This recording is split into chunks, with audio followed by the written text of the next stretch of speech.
Saudara-saudari terkasih dalam Kristus, hari ini Rabu 3 Juni 2026 merupakan peringatan wajib Santo Carolus Luangga dan kawan-kawan martir.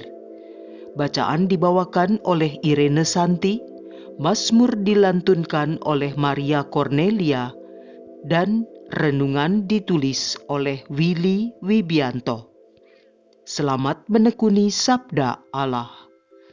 Mari menjaga kelestarian lingkungan dengan peduli pada keutuhan alam ciptaan.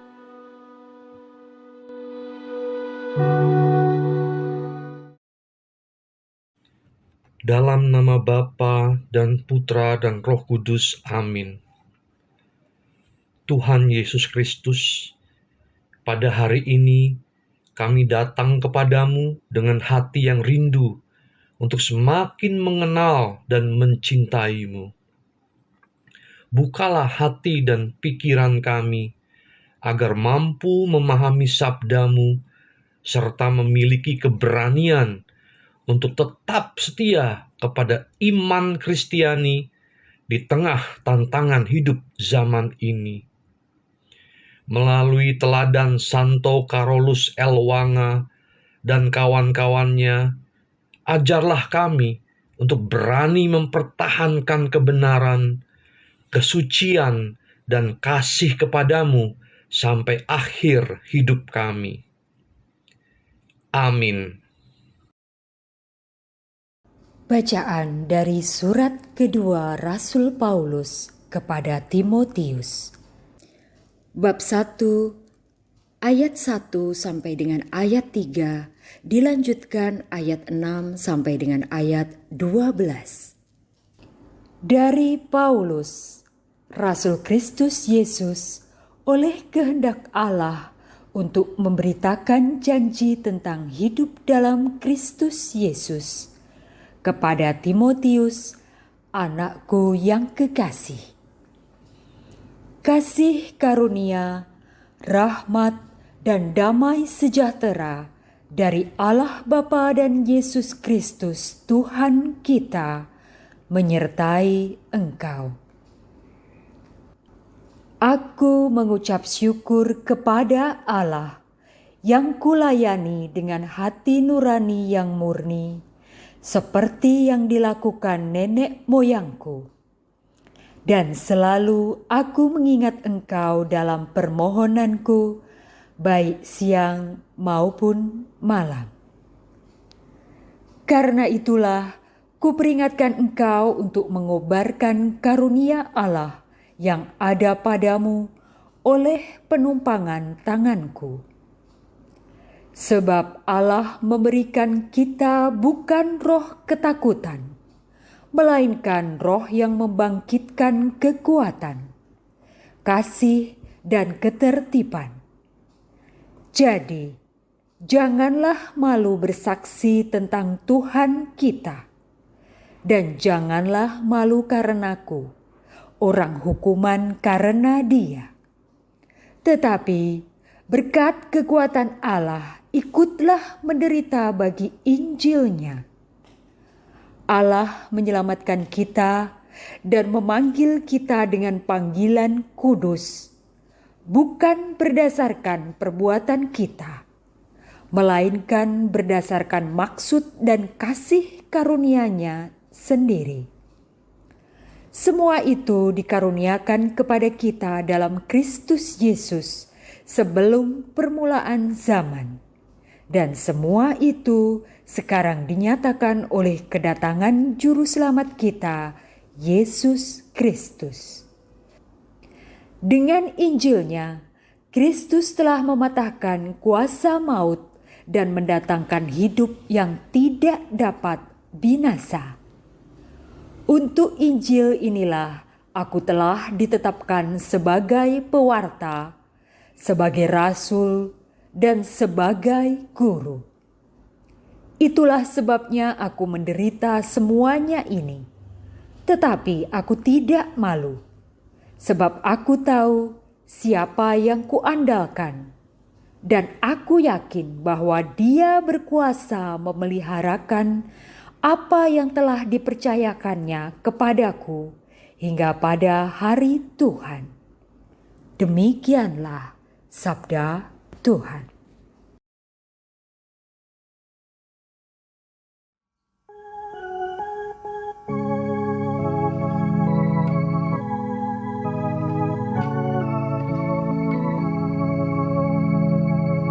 Kepadamu ya Tuhan aku melayangkan mataku.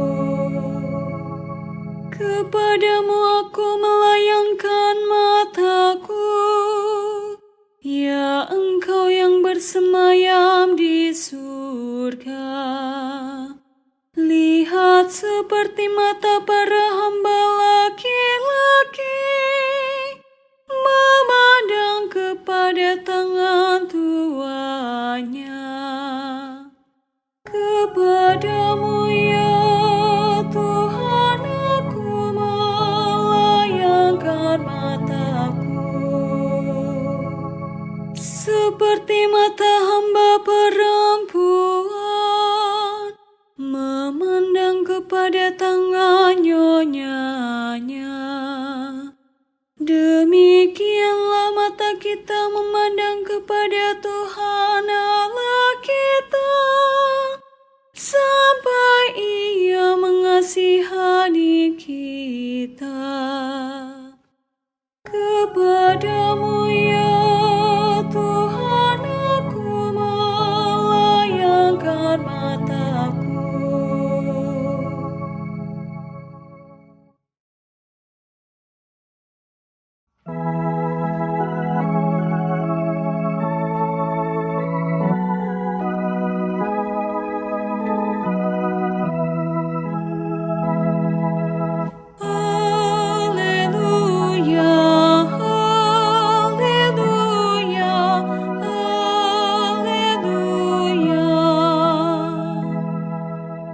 Akulah kebangkitan dan kehidupan. Barang siapa percaya kepadaku tak akan mati. Haleluya, haleluya, haleluya.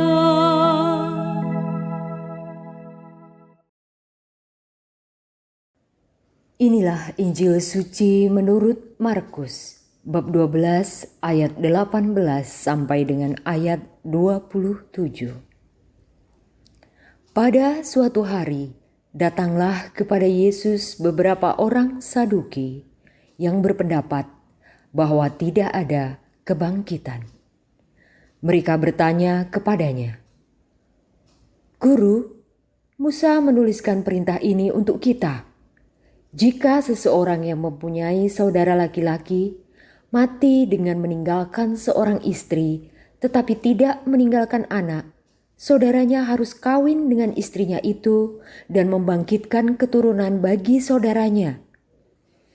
Ada 7 orang bersaudara. Yang pertama kawin dengan seorang wanita, lalu mati tanpa meninggalkan keturunan. Maka yang kedua mengawini dia, tetapi juga mati tanpa meninggalkan keturunan.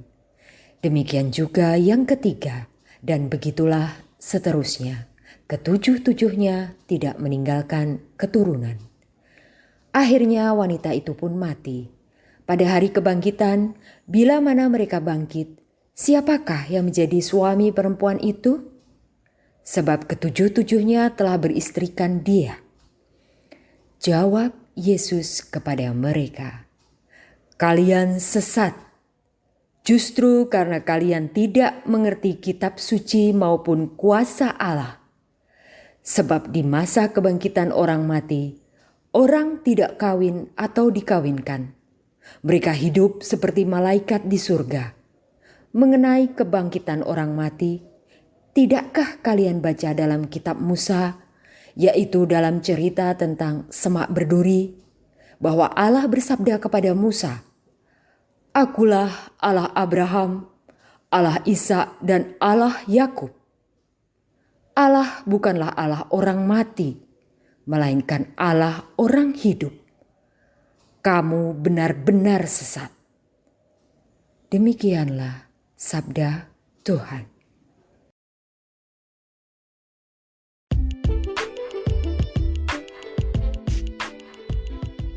Berani mati demi iman Kristiani. Renungan dibawakan oleh Willy Wibianto.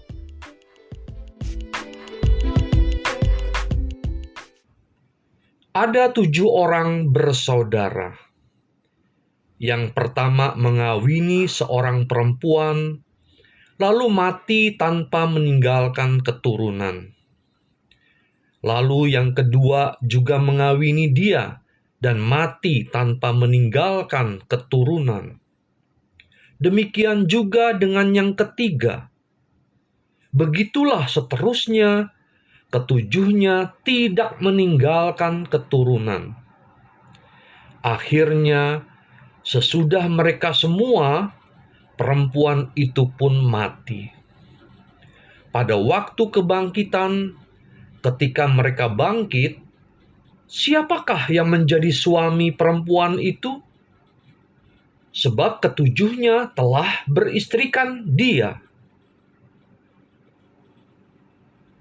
Markus bab 12 ayat 20 sampai dengan 23.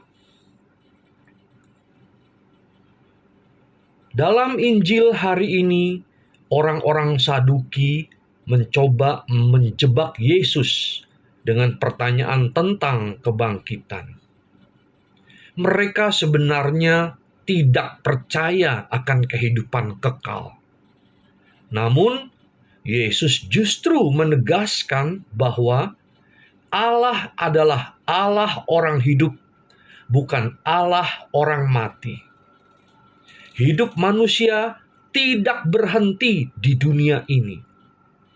Ada kehidupan kekal bersama Tuhan bagi mereka yang setia kepadanya.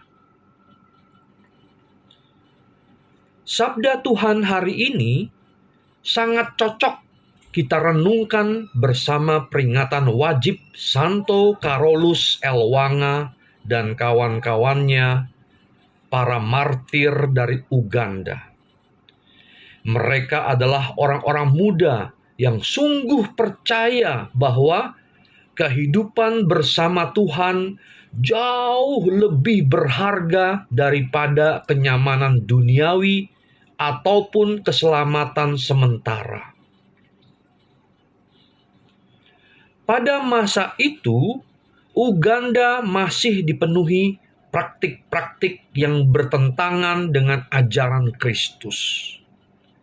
Perdagangan budak, poligami, kekerasan, bahkan pelecehan terhadap anak-anak dianggap biasa. Ketika para misionaris Katolik datang membawa terang Injil, banyak orang mulai berubah hidupnya. Mereka mulai mengenal kasih, kesucian, dan martabat manusia di hadapan Allah. Namun, perubahan itu justru membuat penguasa setempat marah. Raja Muanga membenci ajaran Kristen karena dianggap menghalangi keinginan dan kebiasaan buruknya. Anak-anak muda Kristen diancam, dipenjara, bahkan dibunuh. Salah satu yang paling terkenal adalah Santo Carolus Elwanga. Carolus bukan hanya mempertahankan imannya sendiri, tetapi juga menguatkan teman-temannya agar tetap setia kepada Kristus. Di tengah ancaman kematian, ia tetap mengajarkan iman dan membaptis teman-temannya yang belum dibaptis. Mereka sadar bahwa mengikuti Kristus memang tidak mudah, tetapi mereka percaya bahwa Tuhan menyediakan kehidupan kekal yang jauh lebih mulia. Kita mungkin tidak mengalami ancaman dibakar hidup-hidup seperti para martir Uganda. Namun, kita tetap menghadapi tantangan iman di zaman sekarang. Kadang kita takut dianggap aneh karena hidup jujur. Kadang kita malu menunjukkan identitas sebagai orang Katolik. Kadang kita tergoda mengikuti gaya hidup dunia yang menjauhkan kita dari Tuhan. Melalui teladan Santo Carolus Elwanga dan kawan-kawannya, kita diajak untuk berani berkata, "Saya milik Kristus." Iman bukan hanya soal datang ke gereja, tetapi keberanian untuk hidup benar, menjaga kekudusan, membela yang lemah, serta tetap setia kepada Yesus dalam keadaan apapun. Para martir Uganda mengajarkan kepada kita bahwa kematian bukan akhir segalanya. Mereka rela kehilangan hidup di dunia karena yakin akan kebangkitan dan kebahagiaan kekal bersama Tuhan. Semoga kita pun memiliki iman yang teguh, hati yang murni, dan keberanian untuk tetap setia kepada Kristus sampai akhir hidup kita. Marilah berdoa. Tuhan Yesus yang baik, terima kasih atas sabdamu hari ini dan atas teladan hidup Santo Carolus Elwanga serta kawan-kawannya. Bantulah kami agar tidak takut mempertahankan iman Kristiani di tengah dunia yang sering menolak kebenaran-Mu. Kuatkan hati kami untuk hidup dalam kasih, kesucian, dan keberanian sebagai murid-murid-Mu. Semoga kami setia sampai akhir dan akhirnya boleh menikmati kebahagiaan kekal bersama-Mu di surga. Demi Kristus Tuhan kami yang bersama Bapa dan Roh Kudus, hidup dan berkuasa, kini dan sepanjang masa. Amin. Dalam nama Bapa, Putra, dan Roh Kudus. Amin.